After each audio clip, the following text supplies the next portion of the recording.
Di episode kali ini kita bakal bahas tentang hijet kita yang tahun 80-an ini. Mobil ini digunakan di kejuaraan nasional slalom di kelas B, yaitu kelas rear wheel drive atau gerak roda belakang.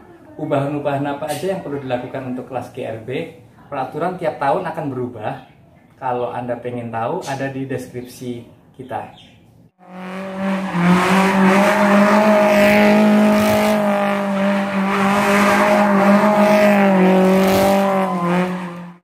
Sekarang kita lagi bersama si hijet.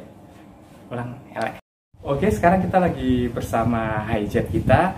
Kita mau bongkar, terus dipasang lagi kayak Lego. Langsung aja kita lihat dulu kondisinya yang sekarang. Let's go.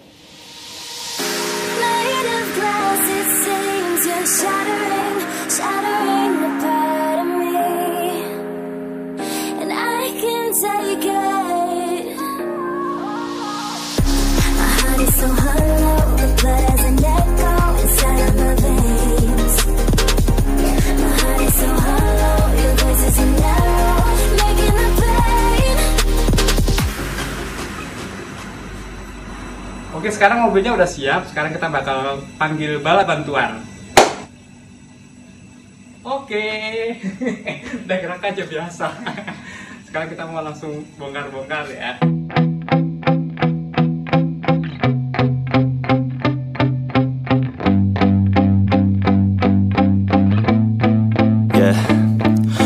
Steady, I feel ready, but my legs heavy, I don't get it. How come I haven't hit it already? Still working, I'm still learning, I'm still searching, finally earning something, finally turning something called a profit. If I hear you talking shit, don't get caught in it, I'll be popping. Oke, akhirnya selesai juga bongkar baknya ya. Lumayan ya? Lumayan. Lumayan juga olahraganya. Gimana Mas Dede? Bisa ya ternyata ringan ya? Gampang banget, enteng. Ya udah, besok kita bakal lanjutin ngeliat ada apa aja di dalamnya, oke?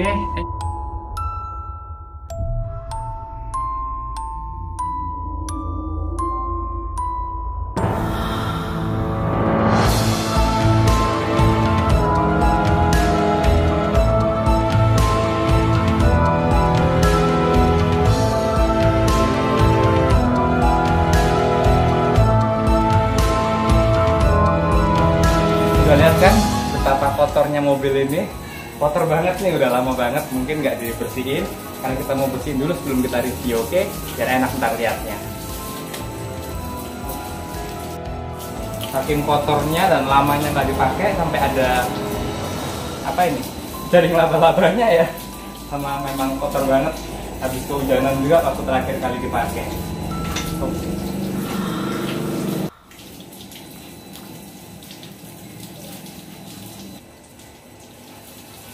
Oh iya, ini bukan tutorial bersih-bersih mobil ya, jadi mungkin nggak terlalu bersih hasilnya karena dikerjakan sendiri.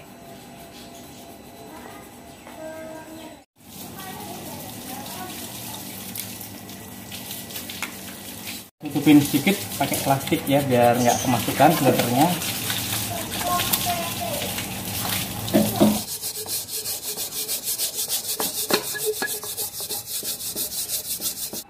Oke, ini bukan tutorial ya, tapi kita bakal pakai Pertamax sama Sunlight. Ini cuma tempatnya aja yang Pertamax Turbo, tapi isinya Pertamax. 1:1 ya, Pertamax sama Sunlight-nya. Kenapa pakai Sunlight? Karena pakai yang lain katanya belum tentu sebaik ini, makanya kita coba. Lalu diaduk sampai putih ya.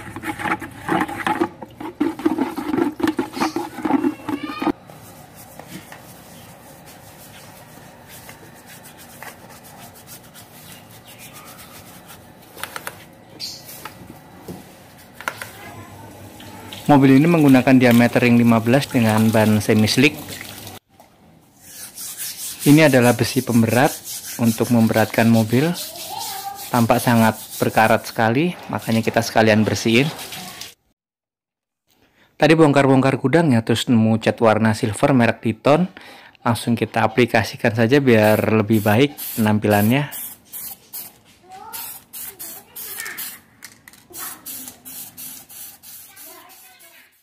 Kita langsung mulai aja membedah mobil ini satu demi satu. Ada apa aja di dalamnya dan apa aja spesifikasinya.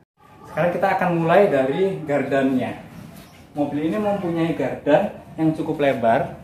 Dari standarnya yang tadinya segini dilebarkan lagi. Kan menggunakan gardan T120 SS Mitsubishi. Jadi dia lebih lebar dari posisi semulanya yang agak masuk. Gardannya ini kita lock ya diferensialnya. Tentunya tidak enak untuk digunakan sehari-hari ya. Rem menggunakan kaliper cakram semua depan dan belakang, tapi untuk yang belakang kita tambahin lagi sepasang untuk bekerja handrem. Jadi kalau penampakannya dari sini, kita lihat dari belakang sini, ada dua kaliper di sini. Yang ini untuk rem depan dan yang ini bekerja untuk handbrake khusus. Jadi mereka bisa bekerja sendiri-sendiri. Nah, sekarang lagi pengen bahas soal mesinnya ini. Banyak banget yang tanya, kita pakai mesin apa? Jadi kita menggunakan mesin Daihatsu tipenya 3SZ 1500cc DOHC VVT-i. Gearboxnya adalah bawaan mesin 3SZ. Mesin ini juga digunakan di Daihatsu Terios, Luxio, juga Grand Max. Sebelum menggunakan mesin ini, mesin 1000cc nya juga saya bangun dengan baik dengan menggunakan 2 barrel, intake, dan cam serta dengan feedernya. Karena regulasi kejuaraan nasional berada di 1600cc, maka saya menggunakan mesin 1500 ini untuk bertarung di kelas ini. Jadi mesinnya ini overall standar, kita nggak ngapa-ngapain mesinnya, masih sehat. Dan kita menggunakan di sini untuk engine manajemennya yang kita rubah menggunakan Haltech. Untuk ECU kita menggunakan standalone Haltech. Tipe yang digunakan ada Platinum Series 1000 untuk mengatur distribusi udara, bahan bakar, dan kelistrikan. Posisi mesin diletakkan serendah mungkin dari permukaan tanah dan juga diposisikan semundur mungkin untuk membagi beban balance depan dan belakang. Bahan bakar kita menggunakan Pertamax Turbo. Dari tangki ini kita alirkan dengan pompa pertama ini ke tangki kedua yang lebih kecil agar tidak tersendat-sendat ketika melakukan manuver belok kiri dan ke kanan. Lalu dari sini baru dialirkan ke dalam mesin dengan pompa juga dengan fuel press. Untuk kampas kopling kita adaptasi punyanya Suzuki Swift, mereknya XD. Jadi untuk mentransfer tenaga dari mesin ke roda belakang agar lebih baik lagi. Dan untuk header kita menggunakan tipe 41 dengan ada satu reson sebagai peraturan wajib mesti terpasang sampai ke belakang. Untuk filter kita menggunakan KNN. Bak belakangnya kita bikin ulang dengan bahan aluminium yang cukup tebal, menyerupai bentuk aslinya, dan menyelesaikan masalah karat di mobil ini. Nah, karena terlalu ringan, maka kita perlu pemberat. Sekarang kita bakal bahas tentang beban ya. Nah, ini bebannya mobil ini di sini. Ada 2 lapis. Bisa dilepas satu persatu sesuai kebutuhan. Jadi kita bisa mainkan beratnya ya. Selain di situ juga ada di sini. Ini bisa dilepas satu persatu sesuai kebutuhan kita. Beratnya sekitar 75 kilo lebih ya untuk total semuanya. Jadi kita bisa mainkan kebutuhannya berapa. Untuk aki kita menggunakan Amaron jenis kering ya, agar tidak tumpah-tumpah airnya. Sasis depan juga diperkuat dengan tambahan besi-besi silang. Arm depan kita panjangkan sekitar 5,5 cm dari aslinya. Dan menggunakan coil over agar mudah untuk disetting sesuai dengan kebutuhan dari macam-macam trek. Lebar overall mobil ini jadi lebih keluar dari standarnya ya. Itu untuk mengantisipasi agar mobil tidak gampang untuk terguling atau terbalik. Ini suspensi belakangnya tetap menggunakan per daun, namun kita kasih shock breaker yang bisa juga di adjust. Kita tinggal setting di sini, kita tinggal putar untuk keras dan lembutnya. Sekarang kita akan masuk ke dalam interiornya. Setir yang digunakan suede ya, biar tangan kita tidak licin dalam memegangnya. Dashboard yang terpasang masih originalnya Hijet. Untuk panel kontrolnya di sini, startnya kita menggunakan quick race, dan di sini ada cut off yang berguna untuk mematikan listrik dalam kondisi darurat. Untuk pedal gas kita cari yang grip agar tidak terpleset. Mobil ini menggunakan electronic power steering ya, untuk memudahkan dalam bermanuvernya. Tachometer merek Pivot yang dipasang di tengah-tengah. Ini adalah handrem hidrolis yang isinya di sini adalah minyak rem juga.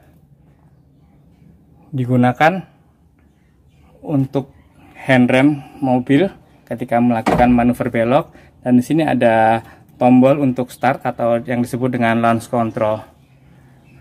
Jok kita menggunakan semi racing, harus ada sayapnya ya, dan ini adalah persyaratan wajib di tahun 2020 dengan sabuknya 4 titik, harus dilengkapi agar lebih aman.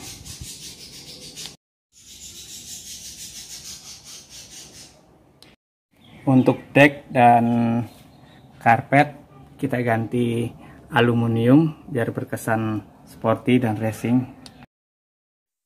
Karena udah lama nggak kita pakai, kita isi dulu bahan bakarnya biar bisa kita coba hidup atau tidak. Bahan bakarnya udah diisi, sekarang kita bakal coba hidupin, bisa hidup nggak mobilnya. Cut off on.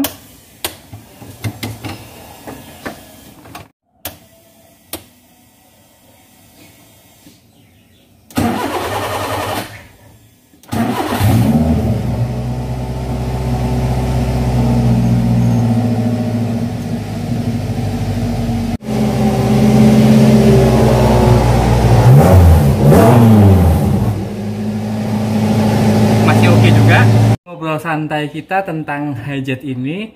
Mobil ini memiliki mesin yang cukup standar karena sudah sekitar 4 tahunan kita pergunakan, dan itu karena mobil ini menggunakan mesin yang spesifikasinya masih standar, jadi awet. Untuk mobil slalom sendiri, saya rasa mesinnya tidak perlu terlalu kencang ya, jadi hanya kaki-kaki yang dipergunakan. Sama untuk langkah pertamanya kita mesti punya rem tangan yang enak, juga lalu kaki-kaki yang memadai. Dan untuk gerak roda belakang sendiri, yang paling diperlukan untuk membuang pantatnya adalah gardannya itu di lock atau menggunakan limited slip diferensial. Udah, terima kasih buat teman-teman yang sudah ngeliat. Jangan lupa like, comment, and subscribe. Mungkin banyak yang tanya ya, bisa nggak ya kita menang dengan menggunakan mobil Daihatsu Hijet yang udah diperbaharui ini? Bisa banget, saya udah pernah menang, tapi jangan salah, saya juga sering banget kalah. Jadi dalam sebuah perlombaan itu yang penting bukan hanya sebuah podium ya, tapi gimana cara kita meraih kemenangan itu dengan suatu proses. Nah, prosesnya itu yang sangat asik banget di sini. Saya udah bangun mobil ini sekitar 4 tahunan, kita develop, kita coba-coba, trial and error, dan banyak banget suka dukanya, dan seneng banget bisa ikut memeriahkan kejuaraan nasional.